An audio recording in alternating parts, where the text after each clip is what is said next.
रूपांतरण fellowship church Vasco Goa की ओर से यीशु मसीह के सुंदर नाम में आप सभी का अभिवादन। ये संदेश पास्टर सुनील फ्रांसिस के संदेश का हिंदी अनुवाद है। आज के संदेश का शीर्षक है यीशु कौन है। और आज के संदेश के लिए हम पढ़ेंगे यूहन्ना रचित सुसमाचार उसका पहला अध्याय पद 1 से लेकर 4 तक, जहाँ परमेश्वर का वचन इस प्रकार कहता है, आदि में वचन था और वचन परमेश्वर के साथ था और वचन परमेश्वर था। यही आदि में परमेश्वर के साथ था। सब कुछ उसी के द्वारा उत्पन्न हुआ और जो कुछ उत्पन्न हुआ उसमें से कोई भी वस्तु उसके बिना उत्पन्न न हुई। उसमें जीवन था और वो जीवन मनुष्यों की ज्योति थी। यूहन्ना जब अपने इस सुसमाचार को लिख रहा था वो अपनी बुजुर्गावस्था में था और शायद इफिसुस शहर में रहते हुए उसने इस सुसमाचार को लिखा। सन 70 ईस्वी में यरूशलेम के मंदिर के नष्ट किए जाने के बाद यूहन्ना इफिसुस शहर में आकर बस गया, इस उद्देश्य के साथ कि रोमी साम्राज्य के इस महत्वपूर्ण शहर में फलती फूलती ईसाई कलीसिया को वो निर्देशित कर सके और मसीह की शिक्षाओं में दृढ़ कर सके। पहली शताब्दी के अंत में यूहन्ना ने इस सुसमाचार को लिखा और इस सुसमाचार के लिखे जाने से पहले मत्ती, मरकुस, लूका ये सुसमाचार लिखे जा चुके थे। पतरस और पौलुस की सारी पत्रियां लिखी जा चुकी थीं। नए नियम में पाई जाने वाली पुस्तकों में से अंत में लिखी गई पुस्तकों में से एक है यूहन्ना का सुसमाचार। क्योंकि यह पुस्तक इतना बाद में लिखी गई, इसीलिए कई लोगों को ऐसा महसूस हुआ कि यूहन्ना अपने साथ घटी कुछ घटनाओं को शायद भूल गया। मत्ती, मरकुस, लूका, जिन्हें सिनॉप्टिक गॉस्पेल कहा जाता है, कई घटनाएं हैं जिनका वर्णन इन पुस्तकों में है, परंतु यूहन्ना अपने सुसमाचार में उनका जिक्र भी नहीं करता, क्योंकि यूहन्ना का सुसमाचार अलग है। स्वयं यूहन्ना के शब्दों में अगर देखा जाए तो यूहन्ना कहता है, यूहन्ना रचित सुसमाचार 20 अध्याय पद 30 और 31 में यीशु ने और भी बहुत चिन्ह चेलों के सामने दिखाए जो इस पुस्तक में लिखे नहीं गए, परंतु ये इसलिए लिखे गए हैं कि तुम विश्वास करो कि यीशु ही परमेश्वर का पुत्र मसीह है और विश्वास करके उसके नाम से जीवन पाओ।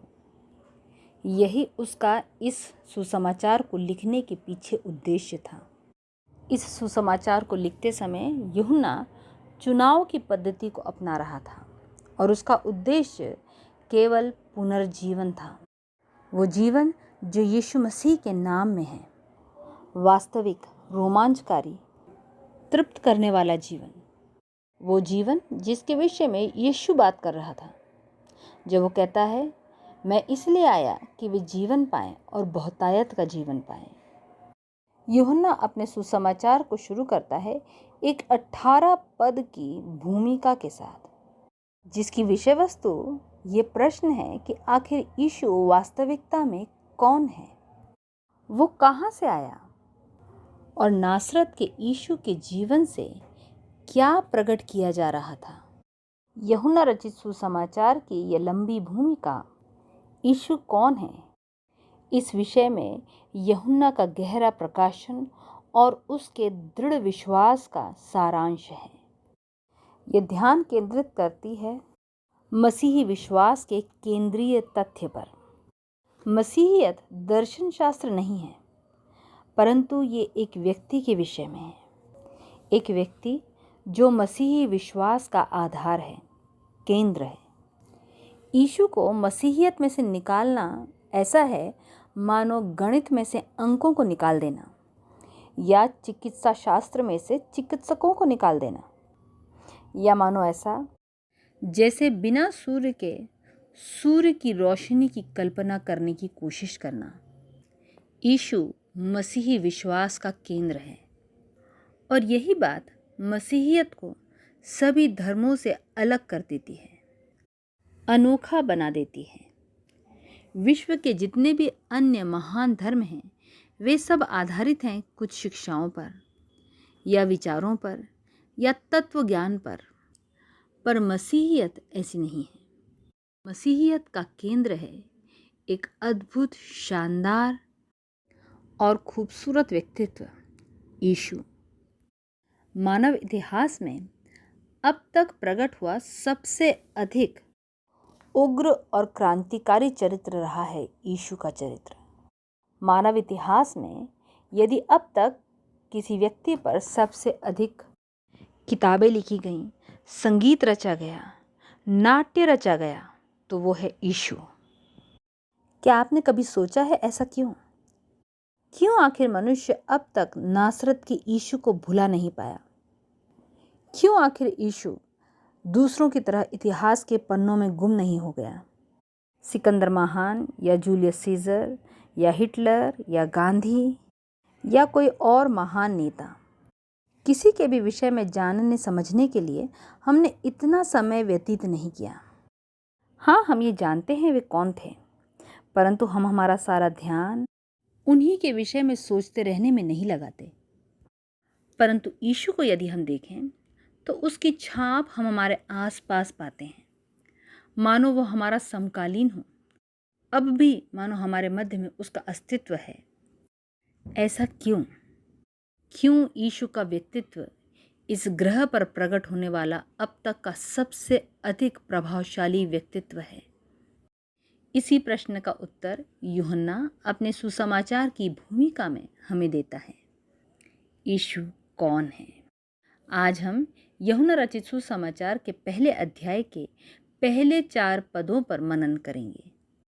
इन पदों में यूहन्ना हमें 3 कारण देता है कि क्यों यीशु मसीह का अद्भुत व्यक्तित्व अब तक हमारे बीच में कायम है। बड़ी स्पष्टता के साथ यूहन्ना पहला कारण देता है कि यीशु परमेश्वर है। पहले अध्याय के पहले 4 पदों में यूहन्ना कहता है, आदि में वचन था और वचन परमेश्वर के साथ था और वचन परमेश्वर था। यही आदि में परमेश्वर के साथ था। सब कुछ उसी के द्वारा उत्पन्न हुआ और जो कुछ उत्पन्न हुआ उसमें से कोई भी वस्तु उसके बिना उत्पन्न न हुई। उसमें जीवन था और वो जीवन मनुष्यों की ज्योति थी। ध्यान रहे, वो ये बातें स्वर्ग में रहने वाले किसी दैवीय रहस्यमय प्राणी के विषय में नहीं कह रहा है, परंतु इन शब्दों से वो उस व्यक्ति की पहचान को प्रकट कर रहा है जो एक समय में इस पृथ्वी पर चला फिरा, हमारी तरह जीवन जिया। यूहन्ना उस व्यक्ति को बहुत नज़दीकी से जानता था। वो उसके साथ उठा बैठा, उसके साथ उसने खाया पिया, उसने उसे छुआ, उसकी बातें अपने कानों से सुनी, उसके साथ खुले में सोया, उसके सीने पर अपने सिर को रखा। इस अद्भुत मनुष्य के जीवन, उसकी मृत्यु और उसके मृतकों में से जी उठने को देखकर जिस निष्कर्ष पर यूहन्ना पहुंचा, उस निष्कर्ष का सारांश है ये भूमिका। पहली चीज़ जो यूहन्ना हमें समझाना चाहता है वो ये है कि यीशु परमेश्वर है। पहले वो परमेश्वर का वचन था। वो कहता है आदि में वचन था। वचन, यूनानी भाषा में इसके लिए जो शब्द इस्तेमाल किया गया है वो है लोगोस, जिसका अर्थ है वचन या शब्द। शब्द या वचन आखिर क्या है? ये हमारे विचारों की सुनाई देने वाली या दिखाई देने वाली अभिव्यक्ति है। हमारे विचार हम दूसरों तक तब तक नहीं पहुंचा सकते जब तक कि हम उन्हें शब्दों में न ढाल दें। कई बार परमेश्वर का वचन हमसे ये प्रश्न पूछता है, किसने प्रभु के मन को जाना है? उत्तर है, किसी ने नहीं। कोई नहीं जान सकता परमेश्वर क्या सोच रहा है जब तक कि परमेश्वर स्वयं हमें न बताए। बल्कि हम स्वयं अपने विषय में भी ये कह सकते हैं, कौन आपके मन को जान सकता है जब तक कि आप स्वयं अपने मन के विचारों को शब्दों में न ढालें। आज मैं भी अपने मन के विचारों को आप तक पहुंचाने की कोशिश कर रहा हूं और उसका माध्यम है शब्द। जब आप मुझे सुन रहे हैं, आप मेरे विचारों को सोच रहे हैं, क्योंकि मेरे शब्दों ने उन विचारों को आकार दे दिया है, उन्हें अर्थ प्रदान कर दिया है। और इन पदों में यूहन्ना यही कहना चाह रहा है यीशु मसीह के विषय में। जब यीशु हमारे बीच में मनुष्य के रूप में था तो वो हमारे सामने परमेश्वर के मन को प्रकट कर रहा था। वो परमेश्वर के विचार हमें बता रहा था। वो परमेश्वर के मुख से निकला वचन था जो हम पर प्रकट किया गया, जिसके विषय में पौलुस पहला कुरिन्थियों के 2 अध्याय के 7 पद में कहता है, परमेश्वर का गुप्त ज्ञान। जो परमेश्वर सोचता है वही सच है और वही वास्तविकता का रूप लेता है। परमेश्वर ने इस पृथ्वी के विषय में सोचा और पृथ्वी अस्तित्व में आ गई। परमेश्वर ने इस ब्रह्मांड के विषय में सोचा और ब्रह्मांड अस्तित्व में आ गया। जो कुछ हम हमारे आसपास देखते हैं उस सब के विषय में परमेश्वर ने सोचा और वो अस्तित्व में आ गया। यहाँ तक कि हमारे विषय में भी परमेश्वर ने कल्पना की और हम अस्तित्व में आ गए। तो जिस किसी चीज़ का अस्तित्व है वो सब परमेश्वर के विचार हैं, उसकी कल्पना है। यीशु ने आकर इसी सत्य को हमारे सामने प्रकट किया, इस तरह हमारे सामने रखा कि हम उसे समझने में गलती नहीं कर सकते। और इससे बढ़कर वचन आदि से है। आदि यानी आरंभ। किस चीज़ के आरंभ से? हर चीज़ के आरंभ से पहले वचन है। परमेश्वर का वचन शाश्वत है, वो हमेशा से विद्यमान है।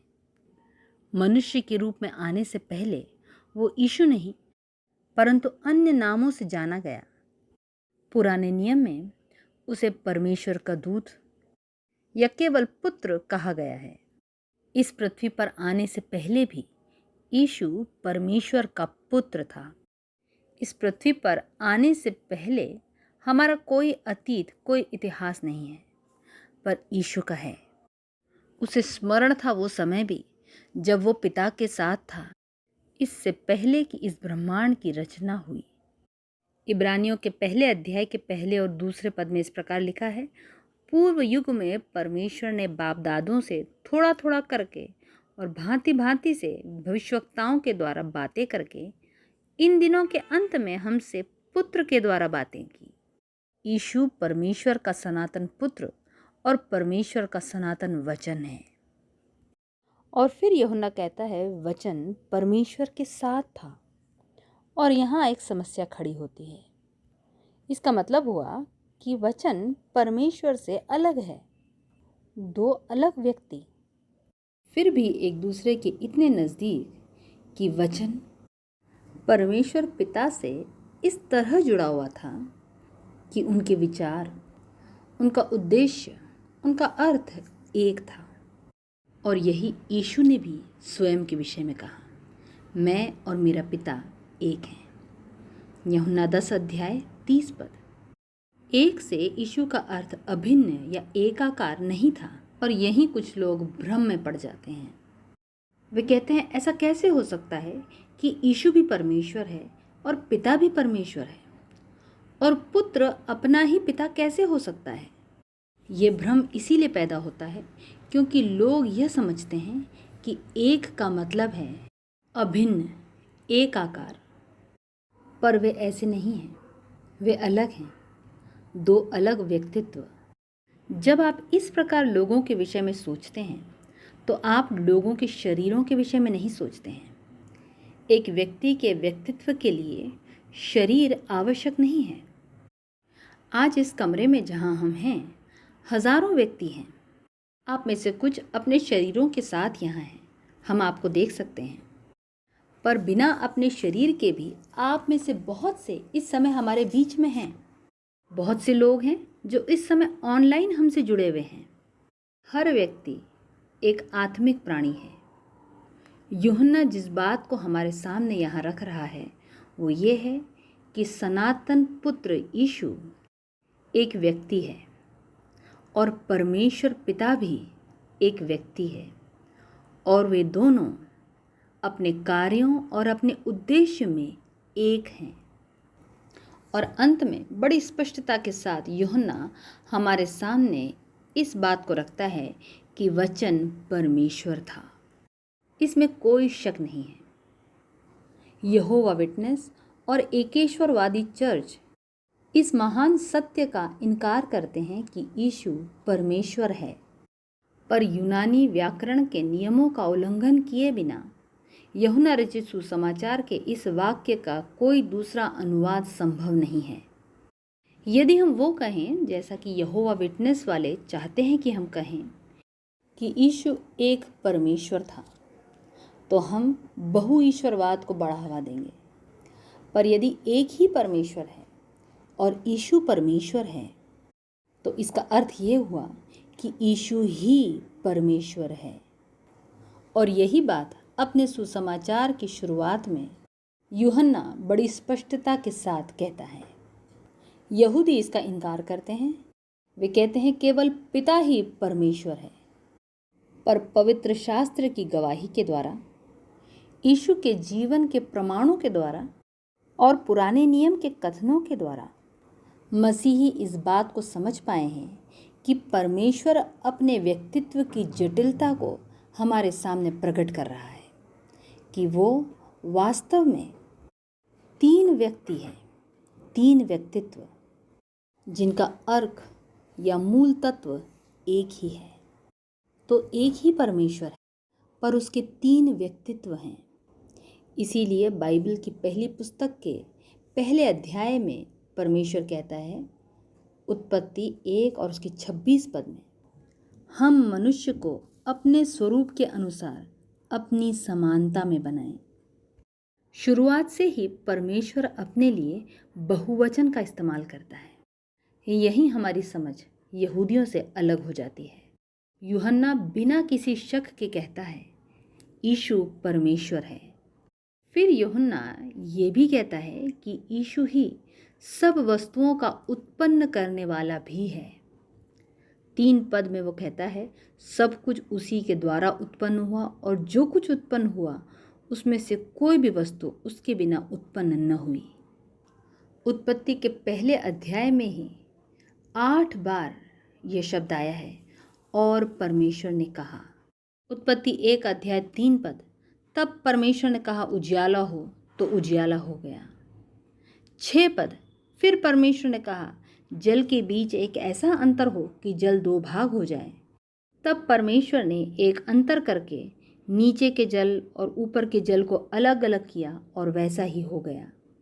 11 पद, फिर परमेश्वर ने कहा पृथ्वी से हरी घास तथा बीज वाले छोटे छोटे पेड़ और फलदायी वृक्ष भी, जिनके बीज उन्हीं में हों, एक एक की जाति के अनुसार होते हैं, पृथ्वी पर उगे, और वैसा ही हो गया।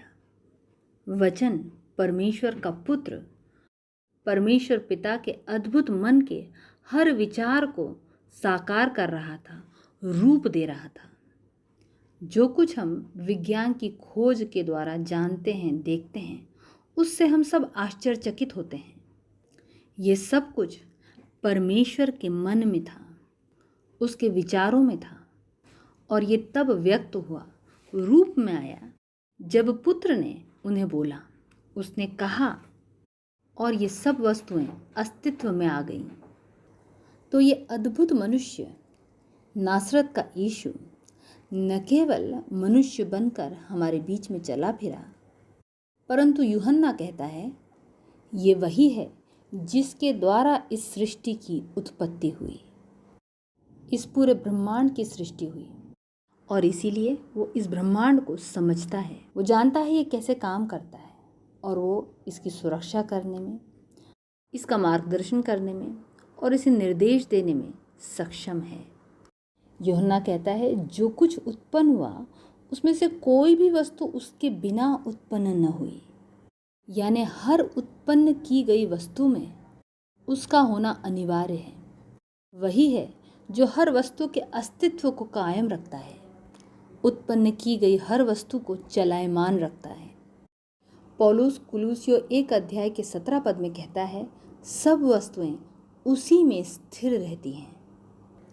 इब्रानियों 1 अध्याय 3 पद कहता है सब वस्तुओं को वो अपने सामर्थ्य के वचन से संभालता है। इसीलिए हम यीशु को नहीं भूल सकते, हम उसे नज़रअंदाज नहीं कर सकते। आज की सुबह हमारा अस्तित्व अब तक कायम है उसके सामर्थ्य के द्वारा, उसके वचन के द्वारा। उसने हमें थाम रखा है, यही कारण है कि हम टूटकर बिखर नहीं गए हैं। तीसरी बात जो यूहन्ना कहता है वो ये है कि यीशु में जीवन है। वो कहता है उसमें जीवन था और वो जीवन मनुष्यों की ज्योति थी। सबसे बड़ी चीज़ जो यीशु ने हमें दी है वो है हमारा जीवन। जीवन क्या है? हम में से हर एक व्यक्ति जीवन और मृत्यु के अंतर को जानता है। वैज्ञानिक ये विश्लेषण करके बता सकता है कि एक जीवित पदार्थ को बनाने के लिए किन तत्वों की आवश्यकता है, पर यदि वो उन तत्वों को इकट्ठा भी कर दे तो भी वो उनमें जीवन नहीं फूंक सकता। वे तत्व हैं, रसायन शास्त्र है, परंतु फिर भी कुछ कमी है। वो बढ़ेगा नहीं क्योंकि वो जीवित नहीं है। जीवन क्या है कोई नहीं जानता। जीवन एक बहुत बड़ा रहस्य है और परमेश्वर का वचन इसकी घोषणा करता है और विज्ञान इसी बात को प्रदर्शित करने की कोशिश कर रहा है कि केवल परमेश्वर है जो जीवन का स्रोत है और यीशु ही जीवन है। पौधों में जीवन है क्योंकि उसने ये जीवन उन्हें दिया है। जानवरों में जीवन है क्योंकि उसने उन्हें जीवन दिया है। मनुष्यों में जीवन है, उसने ये जीवन हमें दिया है। हम उससे बचकर नहीं भाग सकते, हम उसे भूल नहीं सकते। हर मनुष्य के जीवन के आरंभ में और अंत में यीशु है और जब इस पृथ्वी पर हमारा जीवन समाप्त हो जाता है तो ये जीवन वापस उसी के पास लौट जाता है। और एक और बात, जब जीवन दिया जाता है तो उसके साथ रोशनी भी आती है। रोशनी, ज्योति, ज्ञान, समझ और सत्य का प्रतीक है ज्योति। आप और मैं स्कूल जा सकते हैं और बहुत कुछ सीख सकते हैं क्योंकि हमारे पास मनुष्य का जीवन है, पर यीशु बात करते हैं अनंत जीवन की, एक उच्च स्तर का जीवन, एक अलौकिक जीवन, जीवन जो कभी समाप्त नहीं होता। यूहन्ना की पहली पत्री 5 अध्याय के 12 पद में यूहन्ना कहता है, जिसके पास पुत्र है उसके पास जीवन है और जिसके पास परमेश्वर का पुत्र नहीं उसके पास जीवन भी नहीं है। तो ये अनंत जीवन केवल यीशु मसीह के द्वारा प्राप्त होता है और जब आपके पास उसका जीवन है तो उसकी ज्योति भी आप में है। तो जिस ब्रह्मांड में, जिस सृष्टि में, जिस दुनिया में हम रहते हैं उसे समझने की कोई संभावना नहीं है यदि हमारे अंदर वो अनंत जीवन नहीं है जो केवल परमेश्वर का पुत्र हमें दे सकता है। इसीलिए यूहन्ना जब अपने सुसमाचार को शुरू करता है तो भूमिका के द्वारा वो हमें ये समझाना चाहता है जिसके विषय में वो बात करने जा रहा है। नासरत का वो अद्भुत मनुष्य वो और कोई नहीं परंतु स्वयं परमेश्वर है जो मनुष्य बनकर आया। वो सृष्टिकर्ता है जो सृष्टि का हिस्सा बन गया। वो जीवन और बुद्धि का मूल है जिसने किसी तरह अपने आप को एक छोटे से बालक के रूप में समाहित कर लिया। वो हमारे मध्य में रहकर बढ़ा और सत्य की खोज में हमारा सहभागी हुआ और सत्य की परिपूर्णता को अपने पुनरुत्थान के द्वारा हमारे सामने प्रकट किया। ये वही है जो हमारे विश्वास का केंद्र है। इसीलिए हम यीशु को नहीं भूल सकते। हर एक मनुष्य को आज नहीं तो कल यीशु मसीह का सामना करना होगा और मैं इस बात के लिए आनंदित हूँ कि हम उसे अपने सृजनहार, अपनी ज्योति और अपने मार्गदर्शक के रूप में जानते हैं। आइए हम प्रार्थना करें। प्रेमी परमेश्वर पिता, आपके बेटे यीशु मसीह के नाम में हम आपके सम्मुख आते हैं और आपको धन्यवाद देते हैं कि आपने हमसे इतना प्रेम किया कि हमारे लिए अपने बेटे यीशु को भेजा और उसने अपने लहू से हमें धोकर हमें आपकी निज संतान बना दिया। उसमें होकर हम आपको हे अब्बा और हे पिता कह के पुकार सकते हैं और उसी के द्वारा आपने हमें अनंत जीवन प्रदान किया है। धन्यवाद परमेश्वर पिता, धन्यवाद परमेश्वर पुत्र, धन्यवाद परमेश्वर पवित्र आत्मा। यीशु मसीह के नाम में आमीन।